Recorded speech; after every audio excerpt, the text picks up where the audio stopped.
Hello everyone and welcome to yet another episode with Tanmay Mehta. Today we have come across very interesting devices which are completely burned out. Yes, you heard me right. You can see these HDMI ports of all these three devices which were connected to one entire home cinema system package, and they are all burned out, and especially not the power supply ports but actually the HDMI connections are burnt everywhere. Now what could have possibly gone wrong? Why would have this happened? Why does HDMI ports burn out? What is the reason for HDMI to burn out? Now these are the questions which actually come across our minds as well. Now as and how we started talking to the customer, we understood that he experienced a power surge of around 200 volts. So his constant power surge in India generally is 230 volts, and he had a spike of around 430 volts. But do you know something? These systems were not even on, and yet they were damaged to this extent. Now what do you think must have gone wrong? If you have any guesses already, put down in the comments. If not, make sure to watch this particular video till the end so that we uncover that what are the reasons for these kind of damages. Well, so as we said, that the surprising fact is all the HDMI ports are burned, right? It's not the power supply. You can see here the power supply port is pretty fine, but it's the HDMI port which is actually burned out. Now the reason for this, the reason for these things happening in each of the devices could be many. For the first instance that came to my mind, well, HDMI cables carry data as well as they also carry power. Okay. Now what happens is when there is a power transmission through HDMI cables, even in a sleep mode or a non-active mode, it will still trouble the speakers or the devices that it has been connected to. Now what happens is when the power surge happens, or these kind of incidences happen, the HDMI cable also transfers that particular excess power supply data through all the devices, and that is where this particular thing could have gone wrong. Now that's my first guess. The second guess for this is that the HDMI link or the HDMI control in all the devices are not turned off. Yes, now this is a very important feature, because very few people know that HDMI cable also carries something called as CEC. Now CEC stands for Consumer Electronics Control. Now what does that mean? Basically, if you are using multiple remotes, you can do job by having one remote and controlling all the 3 or 4 equipments together. Now this can be possibly, this can happen only when the HDMI link and control is on. And by default, all the electronic equipments that you buy in your house come with HDMI link or HDMI control as on. Now if that is a feature, if you don't turn off, what is going to happen is you are going to promote the HDMI cable to pass the power signal through this particular cable. And many a times it does not just damages the cable, but every HDMI cable can also damage this particular electronic equipments. So very important advice for all of you to ensure that go to your setup, go to HDMI settings and check if this HDMI link, HDMI control, they can name anything. So for instance, in the projector we have got something called as HDMI link, whereas in the AVR or in the Blu-ray player it is called as HDMI control. Now brands are again separate over here. This is a Pioneer Blu-ray player, this is a Denon 2300, this is an Epson 6700 projector. So I'm guessing this installation is around 3 to 4 years old from today, and till this particular date it was working very fine. All of a sudden this blew up, and especially when it was actually off. Now what could be another reason?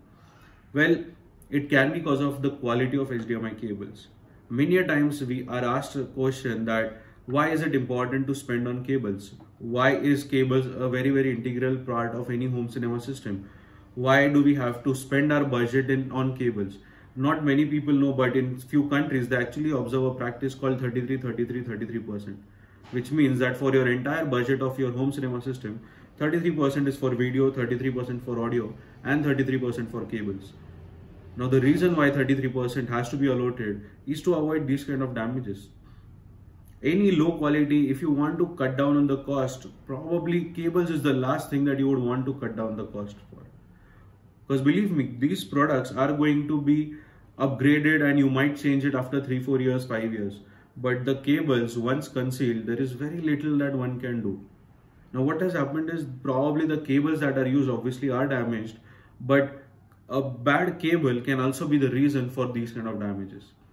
Certain high quality cables like probably Inacoustic, AudioQuest, Monster, these brands, they do have that feature of controlling this particular power surge and power supply. Now if you don't use these kind of good quality, expensive cables, you are going to face this kind of problems. Now imagine a loss on this particular setup. If I have to just talk about the Indian MRP rupees for all this particular 3 products, it's close to 2 lakh rupees. Now spending 2 lakh rupees, after 2-3 years is a big cost for a customer who has just got a budget of around 4 lakh rupees or a 3.5 lakh rupees spent earlier. So the cost of cable, if at all when purchased, if the customers would have opted for a better cable or cable quality, then that is where, this particular damage of another 2 lakh rupees would have been saved.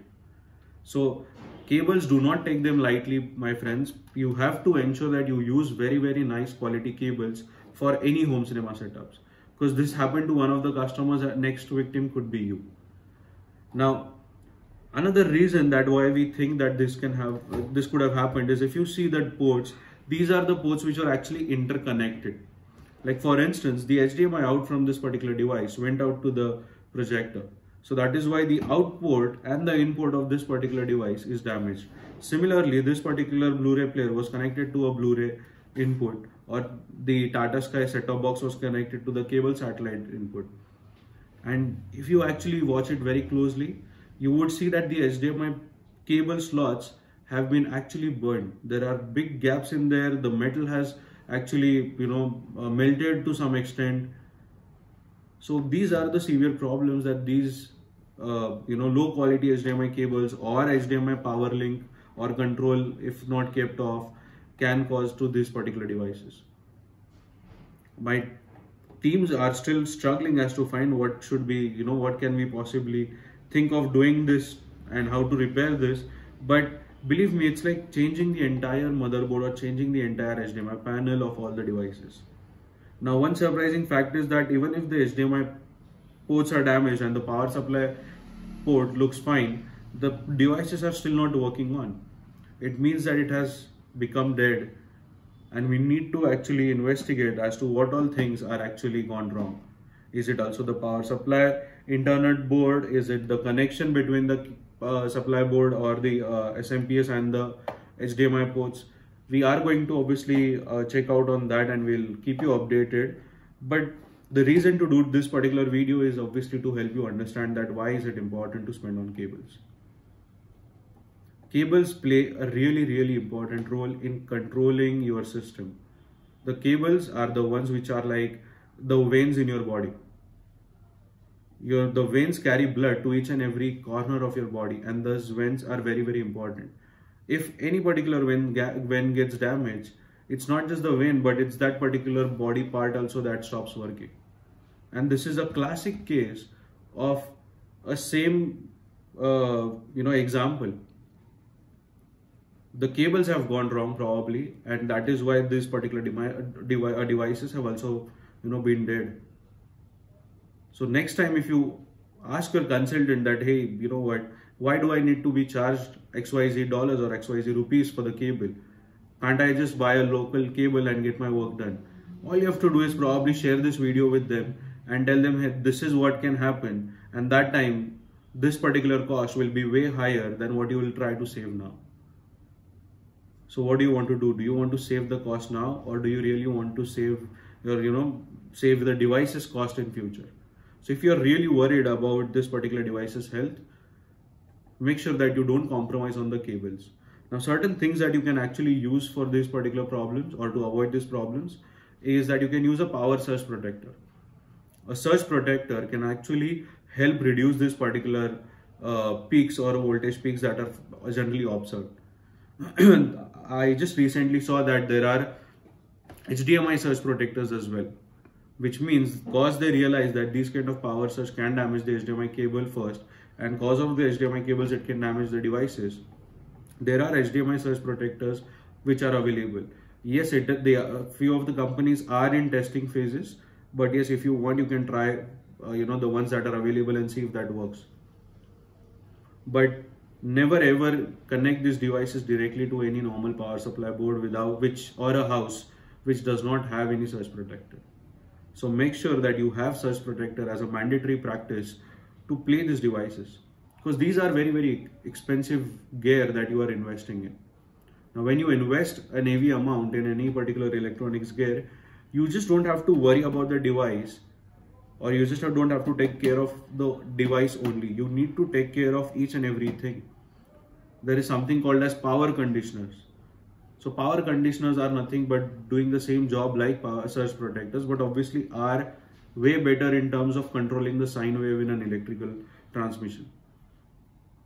So these power conditioners, surge protectors are the products that should be ideally used to connect all these devices. Never make a mistake of connecting them directly to your switch ports.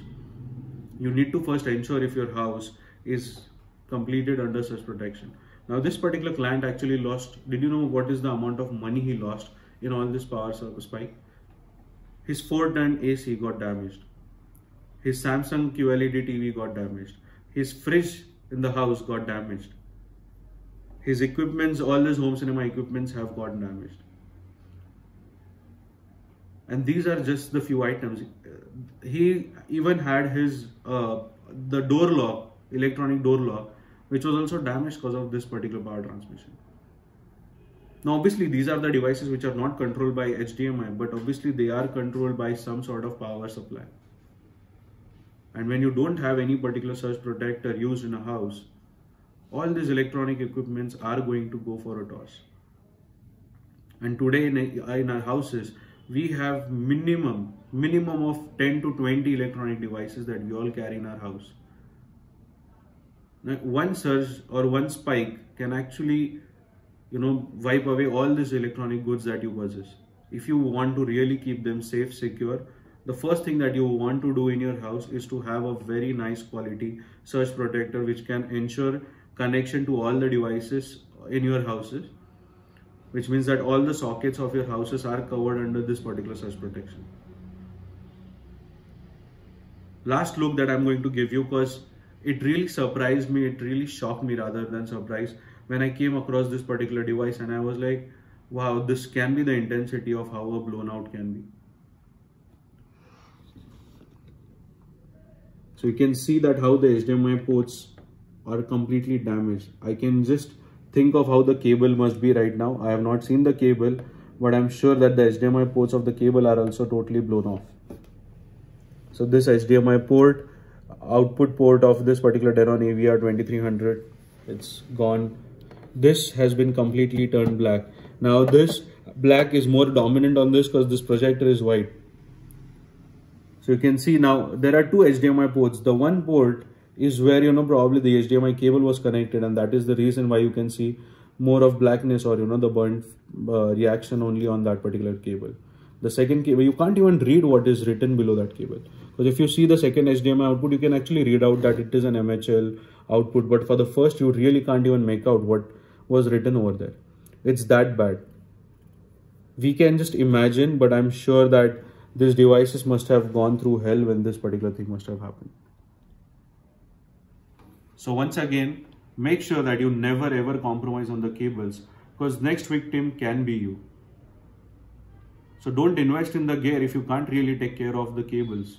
You need to have the cables cost also considered in your budget whenever you want to decide to buy these kind of equipments. If this video made sense to you, and if you love what we are sharing in this particular video, do share this video to all the people that you possibly can. And we would want to know any such incidences if happened to you, what did you use? So make sure to drop them in the comments below, and I'll see you again in my next video. Thank you.